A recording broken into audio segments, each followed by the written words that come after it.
CEO, wanna change your life? Come see me, yo. I'ma teach you how to build up wealth for your family, not just for yourself. I'm a bestseller, a house flipper, a businesswoman, a go-getter, a big investor, a gold builder that can teach you to get richer like millions, baby. You really about to fill your savings. You about to have multiple streams to pass to your children, baby. Let me teach you to get your credit on track in the long run. You'll make it all back at Catalyst and watch it all psychology black on firm, but we ain't all black. Hey, what's up? It's your girl, Constance Carter. What's happening, everybody? I'm live. Oh, I forgot to put on my earrings, y'all. I'm out here ratchet. I see all of you guys coming in, and as you come in, make sure you make yourself at home.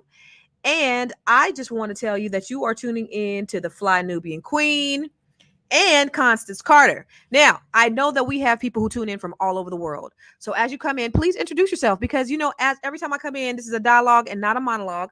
I want you to talk back to me and talk black to me. Okay.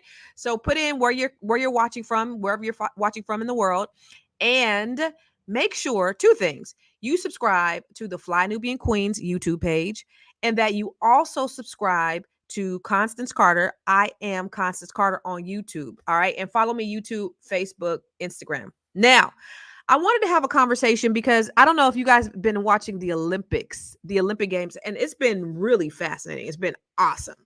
And a lot of great things happening with Team USA, a lot of Black girl magic happening.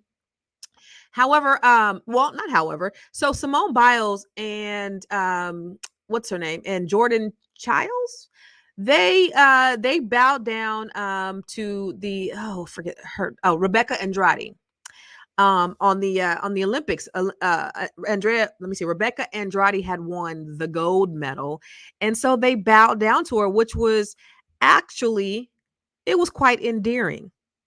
And I thought it was amazing. You see all these three queens, is Black girl magic going on. The silver and the bronze medalists are bowing down to the gold medalists. It is I think it's one of the most iconic pictures since the Olympics in the 70s, where the two brothers had put up their fists. What do you guys think? I think it was an extremely iconic moment. Some people actually hated it. I think there was a football player that said it was absolutely disgusting. And then Michelle Obama came back and said she thought it was a beautiful thing, and it showed, just great sportsmanship.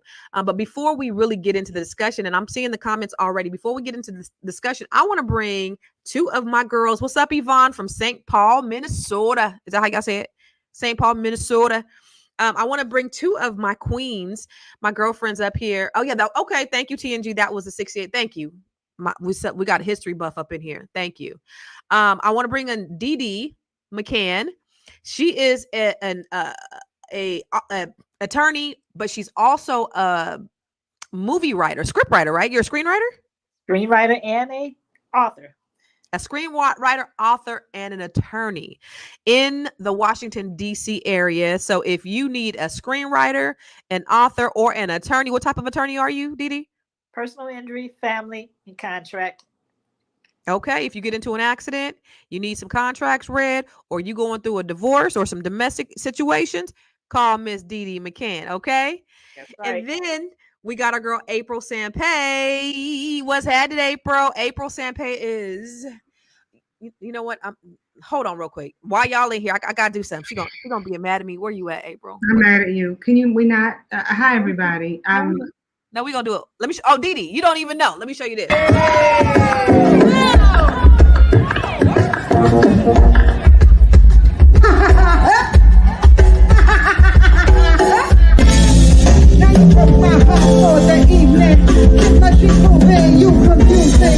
I just sit back, walk them harder? When this girl singing, you can't match me down. Melanin popping, so kissing it round. They say I'm crazy. Oh, baby, don't say. Oh, mama, say what should I do? Get down to the beat, go and sing all the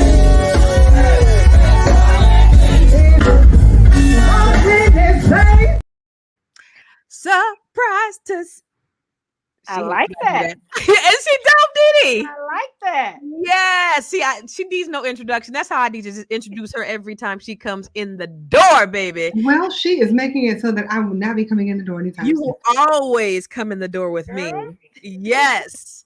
So so thank you. You guys, this is April is, she needs no introduction. In any case, I want to talk about this whole gesture or this idea of Black unity and Black women, and I thought it was a beautiful moment for Black women, just to show solidarity. What are your thoughts, April? What do you think?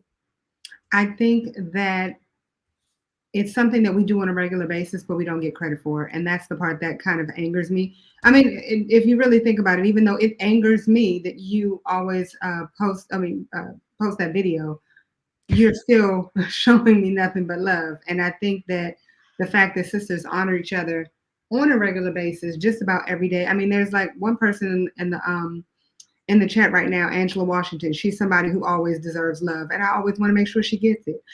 Just in general, I think that it's amazing to see Black women bow down to Black women. It's something that doesn't get shown enough, but it happens every single day. Amen.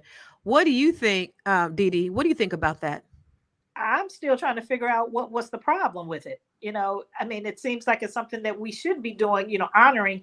I mean, I don't know if they thought bowing down was somehow diminishing their worth, but somebody else's shine is not going to stop my shine. And so Right. I can honor my sister. I can be proud of my and am proud of my sisters and all of their accomplishments. And that doesn't take it away anything from me. So I was glad to see it. I mean, I thought it was wonderful, and I'm trying to figure out what the problem is. But the media always portrays us in this negative light. They rather see us fighting, they rather see us bickering, they rather see us spitting on each other than to be positive. And when you go across, in different countries, they automatically think if you are a Black American, they automatically think, the worst of you just because of what's being portrayed in the media. They want to see us like this. They want to see us fighting all the damn time. But that's not the reality for the good majority of us, but that is what is portrayed. Why do you think that is? I will say, in all seriousness, I think a lot of it has to do with the fact that it wasn't America, right? I think that that's pretty much the biggest reason. What was it? Because she's in Belize. She's from Belize, right? No, the Olympics were in Paris, but she was the winner. What was she from? Rebeca Andrade? Huh? Brazil. Did you say Brazil? I said Belize. You know why I said Belize? Simone has a dual citizenship in Belize. But so she's from Brazil. Why can't we show love to another country? We give money to other countries all the time. You know what I'm saying? Like, can we please give credit where credit is due? Yeah. If somebody else is winning, give them their flowers. Yeah. And I'm sure that if old girl was winning, if Simone was winning, Andretti would have bowed down just the same. But do you think it's because it was them bowing down to a Brazilian, or do you think that they just don't want to see us bow down? Period. Like, what is the problem, and what's the real problem with Black women celebrating each other? I don't see anything wrong with it. Like I said, it happens every day.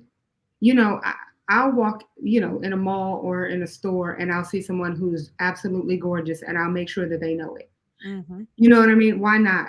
Right. And why not show love? Because it's infectious. You don't know what kind of day that person was having. Right. So she just worked her behind off. She deserved it. I'm sorry. Go ahead, Dee Dee. I'm sorry. I also think it's also the way that the media tries to portray Black people in general, because I remember I was teaching a class at Montgomery College, and it was during the time of Katrina, Hurricane Katrina, and I showed the students two different articles. One article was an article of a Black man, woman with a cart with groceries in the cart, and pushing the groceries from the cart, with the water. Basically, the store had been gone into and gotten food and had it in the cart. Then another one was with a white couple who had it. The title under the Black couple was Black. They didn't even say Black. people looting the store. It said something about looting the store, and the one under the white couple said something about residents finds food during the hurricane. So and so we're doing the exact same thing, but it's how we're portrayed, and they rather portray us in general and women in particular, in a negative light, and so when we are portrayed in a positive light, they have to try to find something wrong with that. Go ahead, Abe. Well, and I wholeheartedly agree with it. I've spoken to a lot of people who have come into this country, like, brand new from other countries. And they will tell me what they see on television, what they grew up watching.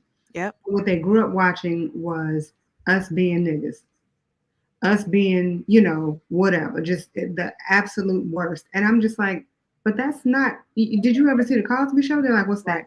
See. Did you ever see, any of the shows that came on even after? Right. And that's not our norm. So, and that's what bothers me. I don't know people who behave like this, or every time they refer to us as, lower income, lower, our communities are trash communities. And I don't know that to be true, but that is a brainwashing that I know that has been happening for many, many, many years since the inception of this country. They have to do this, but you got to wonder why they do it. I think they do it because we're a powerful, powerful people. And the only way that you can continue to keep us oppressed is by social engineering, is by continuing to brainwash and to continue to put that narrative out there. And they are very intentional about the narrative that they put out there. When you look at shows like Basketball Wives, let's look at this clip really quick, because this is how they portray Black women all the time in reality shows. Because I want to. No, stand up too, though. What you can do? I can stand up too. That's what it is. Bitch, and you out of you are. If you ain't ready to do a life stand up with me. She feels. Really? Oh, really? You're an embarrassment to our family circle. You have nothing to do with this. I'm gonna call her every time I want to. She's with my son. Right. Stop calling her. You need to be mad at your esthetician, you ugly ass. I used to watch these kind of shows a while ago, and they used to stress me the hell out. And I was just like, oh God, I would be so anxious afterwards. But why do they show this as opposed because to we accept it? Okay.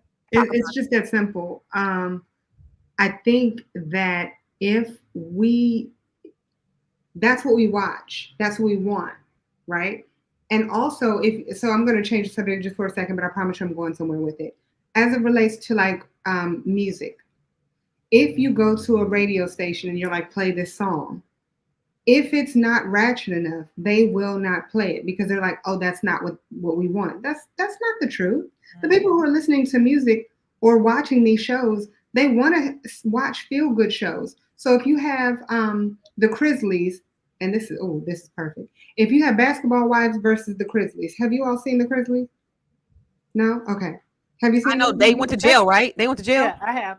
Both parents went to jail. Both parents are in prison for tax fraud, as well as some type of embezzlement. Okay, they're in jail. But then you have shows like The Housewives, where 50% at least of the cast has a higher education, multiple degrees, and a few, I think 2 have master's degrees. And I'm sitting here like, why is it that the ones that are highly educated are being looked at as if they're less than, but the ones who are going to prison are being celebrated? I'll give you another Housewives of Atlanta versus Housewives of New Jersey. Giudice went to prison and actually hit Andy Cohen. And it was, and she's still on the show. You have Nene, who pushed a man for trying to go into her closet when she clearly told them not to go into her closet, and she got put off the show at the time just for an episode. So she got money taken away from her.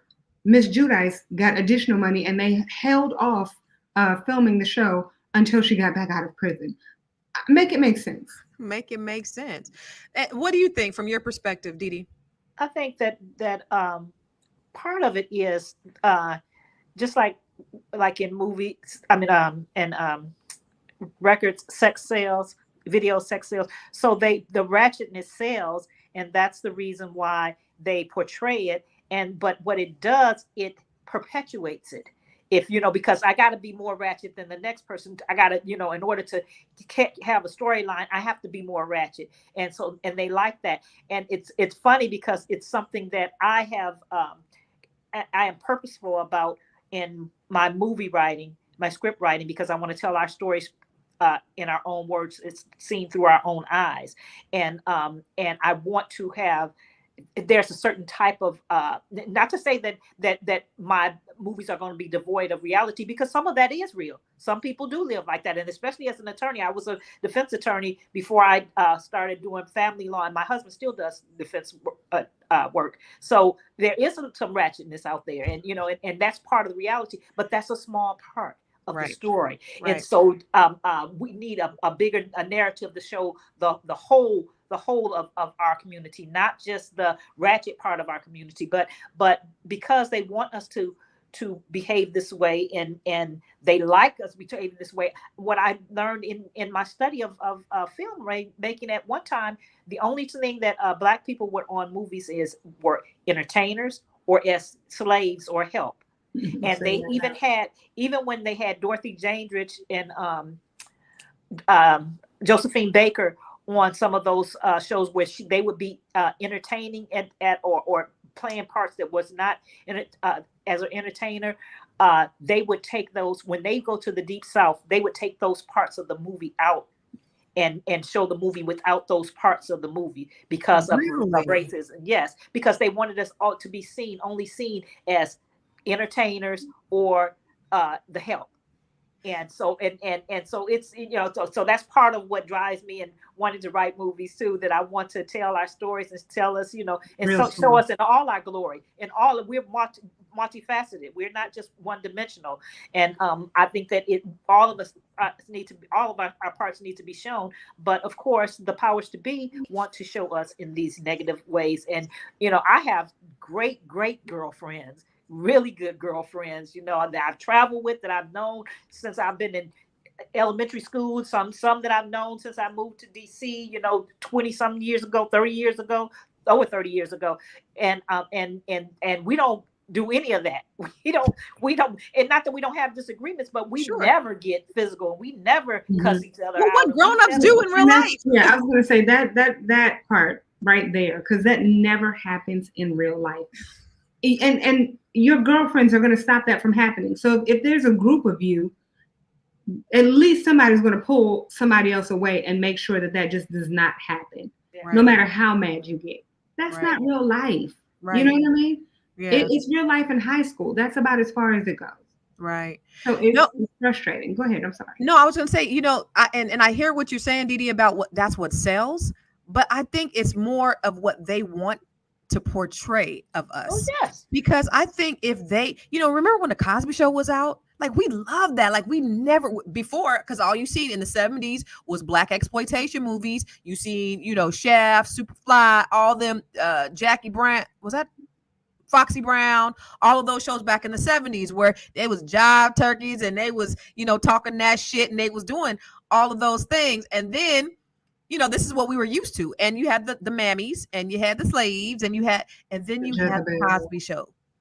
And then when you had the Cosby Show, it was like, that ain't real life. That it is for some people. We are not all mammies, and we ain't all pimps and hoes. But that's how Hollywood portrays us. And that's the thing that makes me so upset, is that we don't control what's being distributed out there. The powers that be, and I think they work overtime in portraying us in a way that is detrimental to who we are as a people. And so we have to be so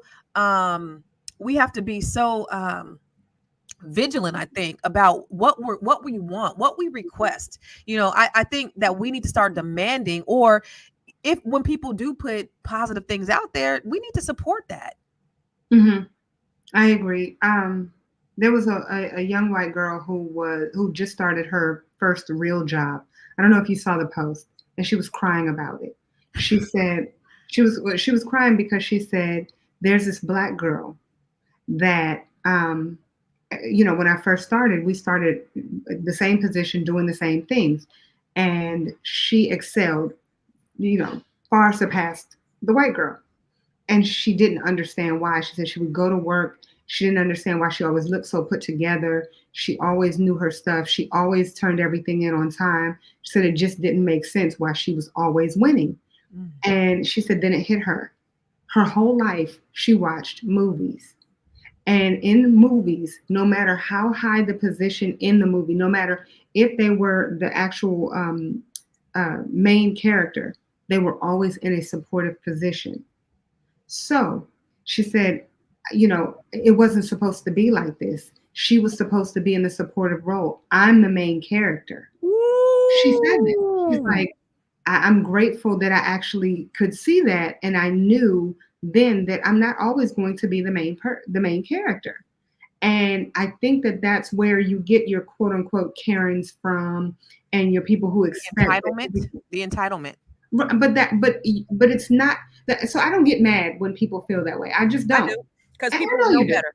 People know better. But if you listen to this, I don't give nobody no goddamn passes because they know better. People know how to treat people. People then grown. They've been living this good and grown life. And me and April will argue all day because she gives them people too many passes and I don't, because people know the hell better. So they have not been isolated. Yeah, you might see that on TV, but you got black people that you grew up in your classes. You've been around some black folks. You're not that isolated. You're not on a farm, and these are people that deal with black people every day. Stop giving these mother effer passes. But hold on, let me just show you really quick.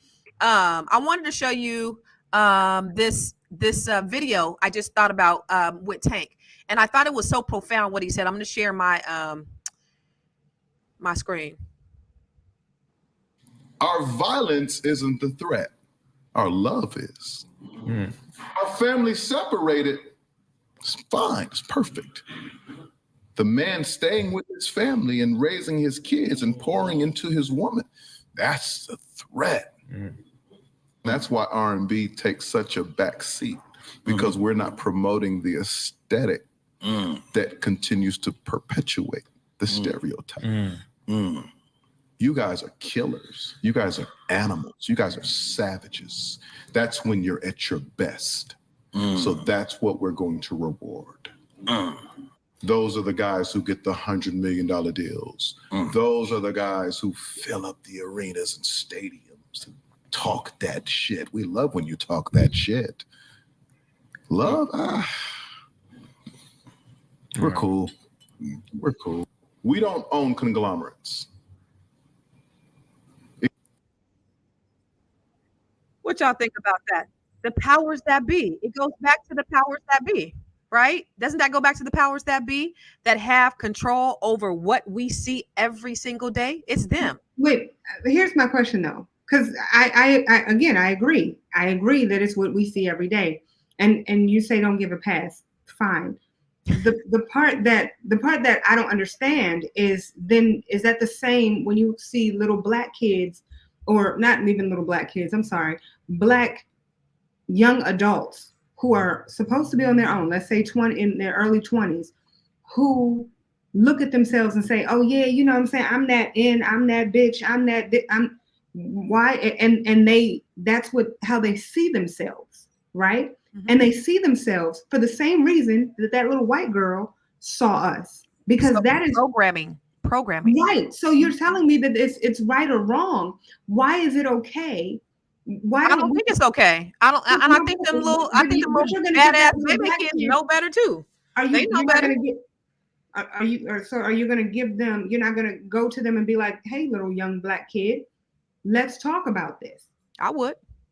Hey, queen, you a queen. You ain't no bitch. And so you know what I would do to that little white girl? I'd go to her and say, "Hey, queen, I am a queen. Let me make this very, very, very clear. If you can't see who I am, if you can't see what I am, then you need to learn how to bow down, because I'm always going to be on top." Okay. So that's just how I look at it. I have no problem with educating anyone. I don't care what color you are. You give too many passes. I don't care about educating anyone. I will always educate someone about how big my crown is. Always. You give too many passes. That's a pass. I think that it's education, and everybody deserves to know that I'm great. Yeah, okay. What do you think, Didi, about what Tank said about how the powers that be, they're going to push out the negative narrative all the time? You see it on Basketball Wives. You see it on ATL Housewives. You know, what are your thoughts about that? I agree with it. I agree that they push out that narrative. But I also agree that it sells. There's an appetite for it. And that's the reason they don't push anything else, Didi. I'm not saying the reason behind it, but what I'm saying is think if they showed something positive, I think positivity would sell too. But they don't even put it on the thing for it to sell. They ain't gonna put the marketing into it, the money, nothing. I agree with you as to what their motive is, so that we can continue to be portrayed this, so we can be seen this way, and so they feel better about themselves, probably even. But again, you asked me, why do they do it? And I think they do it because it sells. And not to say that I think money is the biggest thing, to be honest with you. I think money is the biggest thing. But I also believe that almost as equal is the fact that they want us, they like us to be portrayed as less than. And I talked about, when I say it's about how they only portrayed us as slaves and entertainers, but back then it was, that's what people wanted to see. People feel good about themselves some people feel good about themselves if they can make somebody else feel lower than they feel, that they're lording over that person, or make the other person. And for Black people, the powers to be have always wanted to put us in a subservient position. And so if people can see us, if they see us as ratchet, or see us that then we're something less than, we're some less than human, or we're less educated, we're all of those, everything negative that they want to attach to us, that's what they want to do. And so that's what they do. But again, like you said, one of you guys said something about, well, when we see something positive, why don't we support that? But we have to support the things, the positive shows, the positive things that come on, that we see, rather than the negative stuff. And because I think that if you hit them in the pocket, if it didn't sell, I think that they wouldn't. I think that they wouldn't continue to do it if it didn't sell. Drama sell. Do you remember in the 80s when all the shows was, you have a dilemma and then there's a happy ending, and that sold too? But they stopped for at least for Black people. But I love what Diane Boyd said. She said there's a whole dominating system of oppression, indoctrination through our educational system that forces this negative inferiority when it comes to our youth. Enough is enough. And I think that is absolutely, unequivocally 100% true. In 1955, J. Edgar Hoover said the biggest threat to America is Negro unity. Educated Black man too. Yes, that is the biggest threat. That's the reason why when we were on the plantation, they would not allow us to have a book. They didn't want us to know nothing. They wanted to keep us dumbed down. And it's a cycle that has continued to over the course of this country. This is what they do. And you know what? The bad thing is we fall for it, hook, line, and sinker. And we just have to be more cognizant, I think, of what we're watching, what we're giving our time and our attention to, because you're not going to make a whole lot of money. You're not going to build wealth. You're not going to get rich looking at that shit all day. I used to watch Love and Marriage Huntsville. Right. When it first came out, I used to watch it. Then it started, and it was about, three couples, and they were investing in real estate in Huntsville. That was the premise. It always starts that way. Remember R&B divas? Yeah, that started, it was supposed to be positive. R&B divas coming together and everybody is good. And it always ends up to be something pretty ratchet. And so it got, it started getting ratchet again. And I stopped watching. So my girlfriend sends me this clip, and it was an amazing clip. And it was Marceau. He was talking to Martell's brother about just, being responsible, taking care of his family, blah, blah, blah. And so I was like, yo, okay, this is what they talking about. Cause I hadn't seen like two or 2 seasons probably. I'm like, this is what they talk about now? All right, let me go ahead and get caught up. So I started watching, and I was like, when is this part coming on? Because this is stressing me the out. This was stressing me the hell out because I wanted to get to that because that's what I thought. Okay, maybe the show has turned into that, because I think men need accountability, women need accountability. We don't need to be just fuck you, bitch. We don't need that. We need to be, built up and hold you responsible for your actions and talk about the things that are going to help us to grow. I think Didi, if you wrote a show that was like that, man, I think you would be a freaking trillionaire. Well, I'm gonna try, and I have to make a confession. I do watch some Ratchet TV, okay, because I have a very serious life, business life. Right. Sometimes that's your guilty pleasure. I don't want to be thinking about anything serious, but I do, I do hear you on that, and I had not thought about doing any reality TV or anything like that, but television series. I started on a television series, and it is very positive. It's positive that there's but it has a underlying message about racism or discrimination, but not only coming from the outside, but coming from the inside too, and always offering in each episode. I want to deliver messages of that people can take away from that and basically be like, okay, well, maybe I look at myself and maybe I am a little racist or judgmental against my own race too, so that people will enlighten people so that they can start looking at different ways. Like I talk this episode that's going to be about school choices and how we see certain schools as being better than maybe a Black or Afrocentric school. And even if they're equal, my mother used to say that they had a saying when she was growing up in Alabama, in Cordova, Alabama, in the South, and she said they used to say that the white man's ice colder than the Black man's. I remember that saying too. So, and that sometimes we that think was our that thought. way.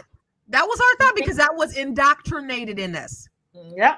And we think that way, and I do think it's important that we give positive, because in every movie that I've written so far, and I've only had one that I've actually produced, but on all my scripts, in every script, no matter what the storyline is about, in every one of them, there's positive Black people that are educated, that are doing something. There's, like I said, it's well-rounded. There might be some that's got some other stuff in it. One of them don't have anybody in any negative, like any Black people in any negative light. But even the ones that have some negative parts of it, the overall majority of the players in these roles are positive and educated, or if not educated and enlightened. And I think that we need all of those various types of people, because we're multidimensional. We're not just all negative, but we're not all positive either. And so you got to show what real life looks like. But real life is not what we see with these ratchet bitches right here. Stand up, because I want to. No, stand up too, though. What you can do? I can stand up too. That's what it is. Nobody acts like that in real life. Nobody. And so if you're just tuning in, you are watching Conversations with Constance and the Fly Nubian Queen. So make sure that you subscribe to the channel, subscribe to the Fly Nubian Queens, subscribe to Constance Carter everywhere on social media. On YouTube, I am Constance Carter, on Facebook, and on Instagram. What were we going to say, April? Well, okay, since we're talking about Constance Carter, I have more, but I just wanted to put it out there. Listen, I'll put video on. Cut it out.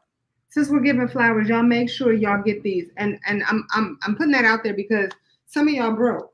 And if you are, she has a book for it. And some of y'all have bad credit. And if you do, broke and bad credit. She also has a workbook for all of you who need that extra special help. So just make sure that if you need that push, okay, just go buy some stuff. You see this? Oh, see, look at God. It's coming. Look at God. So make sure, again, if you are broke or you have bad credit. Okay. I don't remember what I was about to say. I just want to make sure I gave you your flowers because you deserve them. Even though we're talking about Simone Biles, the things that you say. we're talking about Simone Biles and Jordan Chiles bowing down to Rebeca Andrade at the Olympics, and some people had some really negative things to say. Why would they do that? But let's look at what Simone had to say and why she did it. Let's look at it. For Simone and Jordan, there was quite a moment that's going a bit viral on social media when Rebecca gets the gold, and you two decide to show your respect. It was quite moving. Talked to some Brazilian people who were quite moved by it. Yeah. What gave you the idea? Was it just spontaneous? And tell us what you did. No, she's so amazing. She's queen. And first, it was an all-black podium, so that was super exciting for us. But then Jordan was like, should we bow to her? And I was like, absolutely. So we're like, are we going to do it now? And then that's why we did it. But she's such an excitement to watch. And then all the fans in the crowd always cheering for her. So it was just the right thing to do. She's queen. Yeah, she's to go off of what she was saying, she's an icon, a legend herself. So I feel like being recognized is what everybody should do when it comes to somebody who's put in the work, put in the dedication. So yeah, in that moment, I was like, you know what? First off, again, yes, it was an all-black podium. Second off, why don't we just give her flowers? She's given, not only has she given Simone her flowers, but a lot of us in the United States our flowers as well. So giving it back is what makes it so beautiful. So I felt like it was needed.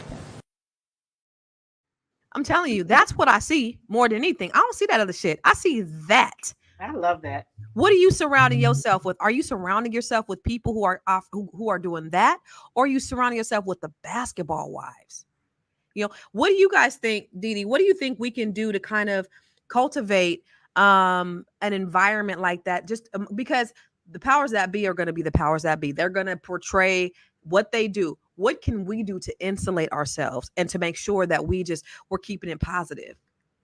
I think that we can, just in our own daily lives, when we see somebody see another sister, another Black person, compliment them on whatever it is that, if they do a good job, or if they look nice today, or if, find something. You can always find something positive to say about somebody else, because sometimes that's just what that person needs, and that sometimes that person will pass it on and say something nice to somebody else, and start making that commonplace, making that just a second nature, that oh, hey, you look nice today, or that was, or even sometimes somebody says something that's a really good idea. I really like that. Or just giving somebody their flowers, or just complimenting them on a day-to-day basis, so much to the point that it's just second nature, that that you do it, and because a lot of times we think we'll look at somebody and we'll be like, oh, I really like that. But you say it to yourself.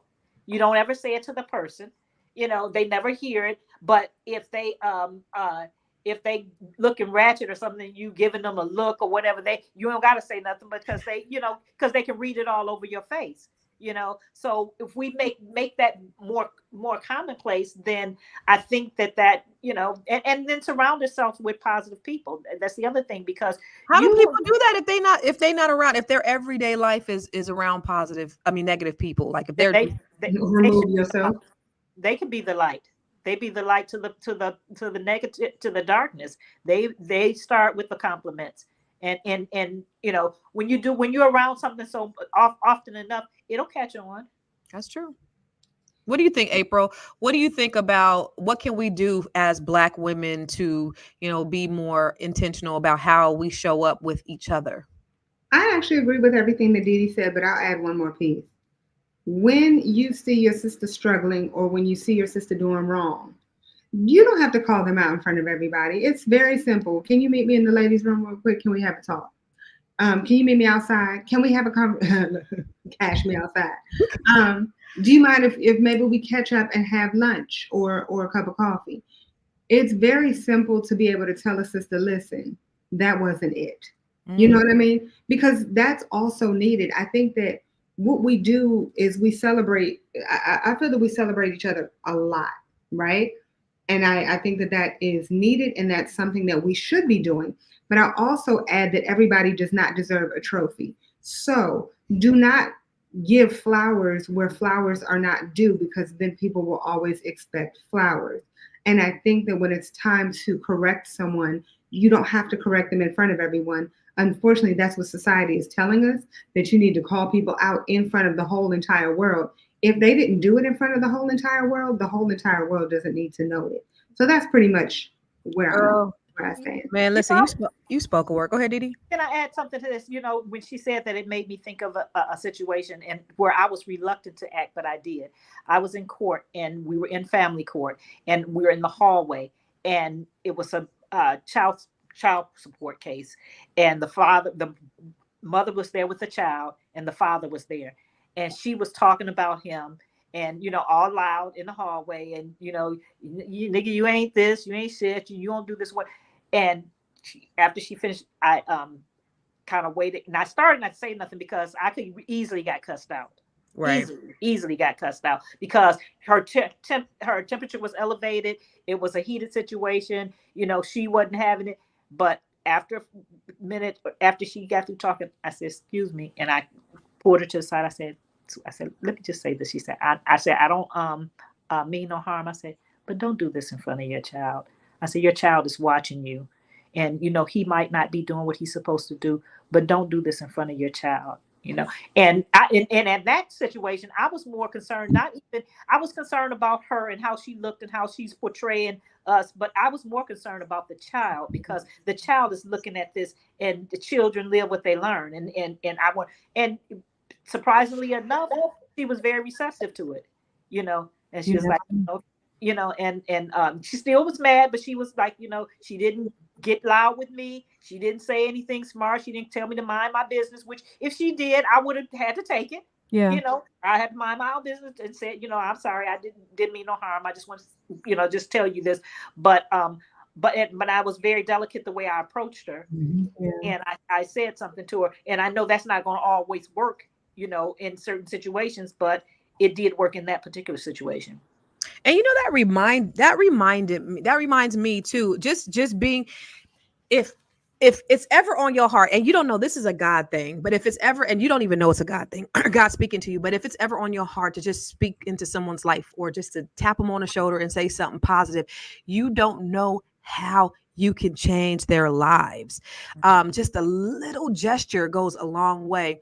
And it's so funny because when I walk in a room, sometimes people will think that like I'm a certain way, like I'm stuck up or something. And I don't know why, because I'm the most down to earth, a little rough around the edges. She's stuck up, y'all. No, I'm joking. I'm a little rough around the edges, but I love people, and I don't be paying attention. And I used to be with my assistant, and she'd be like, "Girl, did you see her me mugging you?" Or I used to be with my ex-husband. He'd be like, "Did you see the way she looked at you?" And I'm like, "No, I didn't. I didn't know," because I don't notice that type of thing, because I'm like, why are they looking at me? I ain't nobody. But I always try to make an effort to smile at people if I'm not in my head or my phone doing something. But I try to, if I'm there and I'm being present, or it's just speaking to somebody. April, when I'm with you, you always giving people compliments. "Hey, beautiful, how are you? Look at you. Oh, I love them shoes. That's you don't know what that does. But even like just calling somebody and saying, "Hey, I was thinking about you. Have you, it goes a long way." I mentioned to my girls that my cousin, I hadn't talked to her in, I don't talk to her in years. We were really, really close, and I hadn't talked to her in years. And her mom just called me out the blue. And her mom was like, did I thank you for what you did for my mama's funeral? Her mama's funeral was like 2016. I was like, probably, because I used to do all that stuff for everybody's funeral. And she said, "Oh, okay." So then we start talking, and I'm saying like, and so she told me about her daughter, which I was super close with. And she said, you should call her. And so I called her, and just that conversation, it was transformational for her.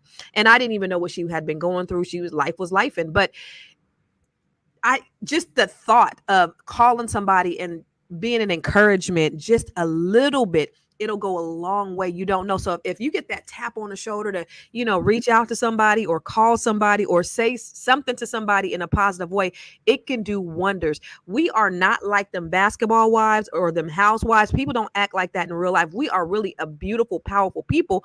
They want to continue this narrative because they want to keep us oppressed, and they want to keep us infighting, because so that they can stay empowered and they can have an excuse to say, "See, those are animals. That's the reason why we shot them, because they didn't comply. That's the reason why we did what they did, is because we know that they're animals anyway. They were gonna, because I know that's how those people act." Mm-hmm. That's really not how we act.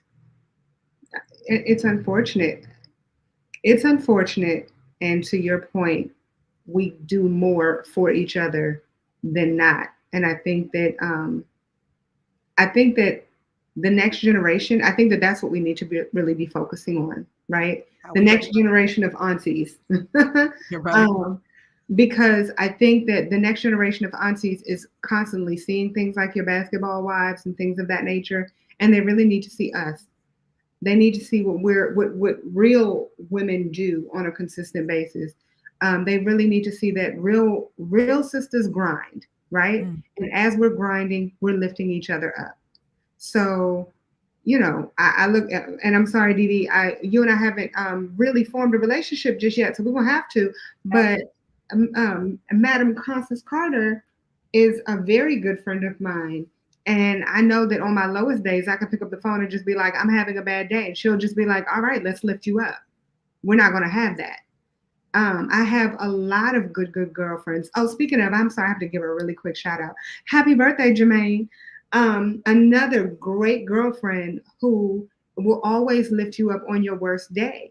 Or your best day. It doesn't even matter. It doesn't have to be a bad day. It could just be a day. And it's like, how can I make your life better or pour into you? And even if you were wrong, I'm going to tell you you're wrong, but I'm going to tell you in a way that lifts you up, as opposed to tell you you're completely wrong or you're a completely screwed up individual and kick you while you're down. Yeah. I think that that's what television and social media is teaching us, to tear each other down. And kick each other while we're down. And that's not real life. Yeah. Y'all, we're not this. We're not that. We are not this. But here's I love what Sunny Hostin said. And so I think people are afraid because Black women are the most educated demographic in this country. Black women are the backbone of the Democratic Party. And Black women know how to organize. And they are organizing and galvanizing behind Kamala Harris. And that is scaring the heck out of people. But what I will say to people is, stop with the she didn't earn it. Stop with the she is not qualified. Because as a Black woman, to have held the positions that she has held, you have to be twice as good to get half as far. Boom. So, I know that's not, we weren't talking about the political piece of it, but the reality is we are the most educated. The reality is we are the ones that are out there starting businesses a lot more than everybody else, but yet they don't portray that in social media. They don't portray that in the media, period. And that's very problematic. So what are you doing, April? Before we talk about what I'm doing, because you said you talked about building businesses, and I just wanted to put it out there while you said that don't you have a Net 7 class coming up? I do, actually. Yeah, we do have a Net 7 class. This is a great opportunity. You started talking about businesses, and there are a lot of women who are watching. What do we have? We have quite a few women watching right now, and I think they need to know about how to grow their business. Well, thank you. No, seriously, that's what I'm doing in this world. I have a super duper passion for Black women. We are the fastest growing business owners. We are the most educated. We are making moves out there in the world. And so my goal and my mission is to help Black women to be able to increase their net worth to 7 figures. And so I created something that I needed, which was a sisterhood. Somebody say sisterhood, a sisterhood of women that are doing the same thing, that are all like-minded, that are all who just want financial freedom. And they want just overall freedom, because wealth is a holistic experience. It's not just about the money, but it's what you do in your everyday habits and how to really create sustainable wealth. So I have a cohort getting ready to start on August the 20th. Woo! And actually, Dee Dee is in this cohort coming up, which I'm super excited about. Dee Dee is going to bring the funk and the heat.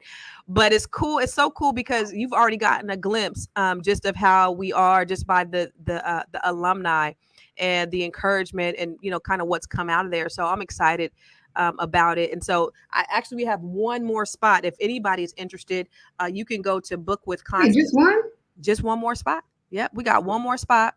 I actually have, am I meeting somebody tomorrow? I'm not sure, but one more spot for this cohort. So go to bookwithconstance.com to schedule an appointment with me. And I would love to talk to you to see if you would be a good for the program. Wait, can you make space for 3 more? Huh? Can you make space for 3 more people? Got 3 more?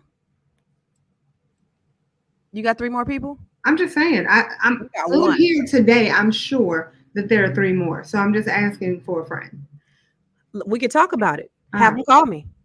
Everybody's not a good fit. So I mean, we could talk, and if you're a good fit, it'll be great. But everybody ain't a good fit. So but thank you, April. I appreciate that. It's a great program. I was a part of it. I was a part of cohort 2. And so was Tanya. Hey. We are in the building. Yes. It was a wonderful experience. It was a wonderful sisterhood. These are women that I will never, ever, ever forget.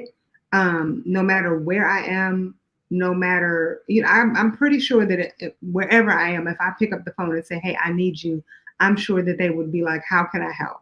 Right. I know that's got to be true, because just on the group me, anytime somebody says something, I see the support. I'm new here, and I'm looking. Somebody says something, and you have all these different women chiming in with solutions or encouragement. It's just a wonderful thing. I mean, it's a really, really positive thing. I cannot wait to start, and I'm loving what I'm y'all, Vic, you're gonna make me cry. Yeah, I love it, ladies. Women supporting women. Anyone who's watching, I will say, if you are able to, at least do your best to try, because it's worth it, and it will also help you grow your money and not blow your money. Yes. Thank you, darling. So actually, you know what? We at about 50 minutes. I want you to give some last words. Like, what are your thoughts about what you can do? No, before we do that, I want you to tell me about maybe how you insulate yourself and some of the things that you do, some of the habits you created to make sure that you're around positive people. Didi? I will say that I'm at an age now where, actually I never was, because I was always raised around family. I've had a lot of family, female family, male family around me when I was younger. So I never had that codependency where I had to be liked, or I have to, take a whole lot of stuff from people so that, just to be around them or to be a part of the it crowd.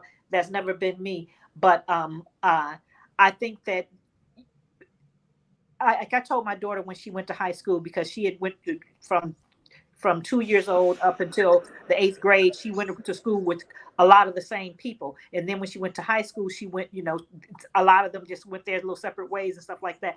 I told her, I said, when you go to school, one thing I want you to know is this, you're going to meet people who do a whole lot of crazy stuff that you wouldn't normally do. You're going to meet some people that are way too square for you or whatever. Neither one of those are not your people. But when you find people that are, kind of like on the same vibe as you, they might go do a little bit more than you, or they might be a little bit more reserved than you, or they might be spot on with you. Those are your people. Know who your people, know who you are, and then find your people and be with your people. And hopefully you're not the ratchet person. Then there's that. You find somebody who's less ratchet. But for me, because I've been pretty level-headed all along, that's where I insulated myself. And you know what? And I understand that people come into your life for a reason, a season, or a lifetime. And I'm good with, if the season has passed, letting that relationship go. Because I'm on a different trajectory. I'm on a trajectory that's going to take me higher, and that's positive. And I'm not going to be around negativity. To me, life is too short, and and I don't care if it's long. That's even worse if it's long and you're around negativity. I'm all about being around people that are positive and surrounding myself, and trying to also look at myself and make sure, check myself. If I get negative, or if I'm that person that might not be in the right headspace, check myself daily and make sure that I surround myself and be a mirror to the things that I would like to receive in my life. Amen. Yeah, that's good word. What about you, April? What do you do? The one thing that I focus on is not being around like-minded people, but definitely like-energied people, right? I don't like-minded people, because if you're like-minded, then I'm not learning anything. I think every time I'm around people that don't necessarily think like me, I learn something else.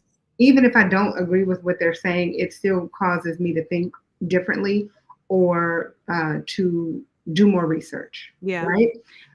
But energy is something that I need to consistently be positive, or not necessarily positive. You have to just be vibrating on a high level, right? Because we don't always have the best days, Yeah. but if you're around somebody who vibrates high, it will cause you to vibrate high. You Right. get what I'm saying? Yeah. So I think that what we need to do is start celebrating people's differences. Start celebrating the fact that those two ladies bowing down shows that they respect what somebody else was able to do, even though at that moment they weren't able to. I love that. I think that's great. Yeah. And one of the things that I hear from a lot of the women who are in our cohorts is that they're the ones in their circle that is the most ambitious, and there's nobody in their area that has what they have or who are motivated, and they just need to be around more positive people. And I would say do your best to reach out to people and maybe try to get around some positive people, because if you around 3 rich people, the chances are you're going to be the 4th. Dr. Frazier once said, if you're around 3 hoes, the chances you're going to be the 4th hoe. It's just, birds of a feather flock together. It's just, if you are around like-minded people or like energy people, but if you're around people who are going the same way and people who want the same things, and you gotta step outside your box. You gotta start showing up. You gotta start going to places where those people are. They may not be in your neighborhood, but they may be at a conference. That's what I did for years. I went to conferences and met people who had what I had, because it wasn't in my immediate circle. I had to step out, being part of the program like the Net 7 Collective, and these ladies are from all over the country, but now you have a family of women who all are all going the same direction. So try to find a mentor, try to get somebody that can kind of help motivate and show you a different way. You never want to be the biggest fish in the pond. It's so funny, because when I was in California, I was like the big fish in my area, but the big fish can only grow so much. Now I'm the small fish. So I was in the area, and I was making some dough, and it was great, but it was like I can only grow so far. Now I'm the poorest one in my neighborhood, and I think it's so dope. And everybody in my neighborhood, mostly everybody, is Black, and most of them are doing better than me. And I think it's a beautiful thing, because it gives me something to aspire to. I love that. I love seeing that positivity, and I love seeing that energy. It's very inspiring and very motivating. That's how we need to be. We shouldn't be looking at anybody envious. Yeah, I ain't got the McLaren, I ain't got the Lamborghini, but it sure is nice that I can go outside and see it in somebody else's driveway. That's dope. That's definitely motivation. Yeah, it's motivational.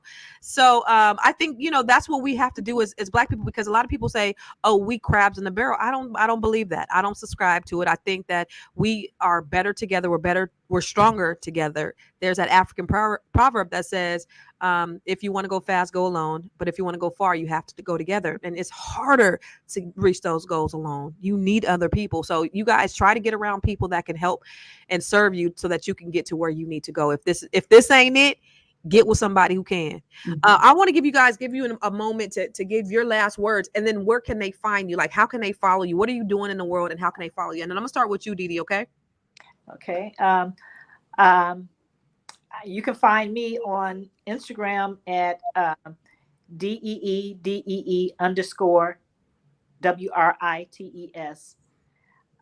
That's Didi_Wright, or on the THE McCann, MEACHERN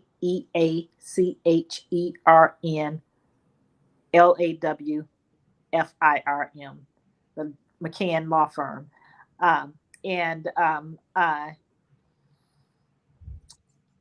My parting words is just that, basically reiterating the things that have already been said. I'll say this: just always try to find something positive about somebody, even if they are not in their most positive, acting in their most positive light. If you encourage them, something good about them, then maybe they will tend to want to manifest that even more. If you see a light in somebody, and you say, even when they're not being their light is, I like when I was talking to the girl who had who was talking about her child's father, maybe something that I said to her maybe would she'll took away from that maybe she will, even if she got to continue to be negative to them, maybe not do it around their child. So you can always find something positive about somebody. At minimum, there was a seed planted, you know. Mm-hmm. April. You can find me everywhere at APRIL. Word. SAMPE. Y'all saying that? APRIL SAMPE. Talk about me tomorrow. Not today, y'all. First of all, real quick, I'm gonna last words. Make sure you all get one of Constance's books. This is not it. She also has workbooks. She has ebooks. She has more books coming out. I'm telling you, she's all that in 17 bags of chips. As it relates to me, my last words: start getting comfortable being uncomfortable. We are always looking for things to be easy, and the easier they are, the less you will grow. They call these things smartphones. They're smartphones. They actually dumb you down. I don't know if you all remember, and you all won't remember because I don't even remember, but back in the day, if you watched like I Love Lucy, I watched all those shows on Nick at Night. They used to say, "Oh, that's smart." Smart at one time meant pain. It was a sharp, blunt pain. And it's funny because they call those things smartphones. What exactly does that mean? It is not making you any smarter. It is actually causing you more pain than anything else. And so what we need to start doing is focusing on things that are not as easy. We need to read more as opposed to listening to a book, actually read the words to know how to spell the words. We need to start getting in circles and environments that we would not normally be in, i.e. the Net 7. And I'm saying that because I went into the group thinking, oh Lord, this is going to be another rah-rah video. This is going to be a rah-rah event. It's going to be boring. It's going to be this, that, and the third. But it was actually very uplifting. And I allowed myself to be in an environment that I wasn't accustomed to. And so I think that that's where I would start. If I were anybody listening, start getting in environments that don't make you feel like you normally do. Not something that's going to cause you any pain, but something that is going to make you think and make you a better person. Wow. And I'll end with this. I love what Colleen said. She said, vibrations are everything. We need to start with teaching our youth to love themselves and give them the skills to develop regardless of challenges based on self-worth, and teaching the youth the skill set, nervous system regulation, boundaries, etc. Self-worth, because you are here. Thank you, God, for everything. Ooh, that's powerful. Always grateful for the amazing people that have been sent to me. Constance Carter, facts, environment, healthy lifestyle, safety, diet, exercise. That was a good word, Colleen. Thank you for tuning in, you guys. And for me, you can find me everywhere. I am Constance Carter. And if you are interested in joining the Net 7 Collective, or I just partnered with Dr. Boyce Watkins, we put together a real estate school, Net 7 Collective right here, a real estate school that we have a 12-month real estate school where you will be, I'm trying to put it in here. Where you get 12 months with me and Dr. B, and we're going to teach you how to become a real estate investor. You're going to be actually picking up properties and purchasing them in this 12-month cohort. Go to b1realestatemmastery.com to sign up. We got a full class, and I'm excited about it. And but I'm always trying to do something to help pour into other people so that they can have transformational lives, because life is to be lived and lived abundantly. I appreciate you. Oh, go ahead, April. When does that class start? B1 Real Estate Mastery starts the 13th, August the 13th. And then Net 7 starts August the 20th. And I'm excited about both of them. I really am excited about both of them. Net 7 is my baby. Those are my girls that, it's definitely more intimate, but you're going to get value out of either one of them. It depends on what your goals are. So thank you for that, April. Ladies, you guys have been absolutely amazing. Thank you. Great, rich conversation. Black women, we got to unite. It's a beautiful thing.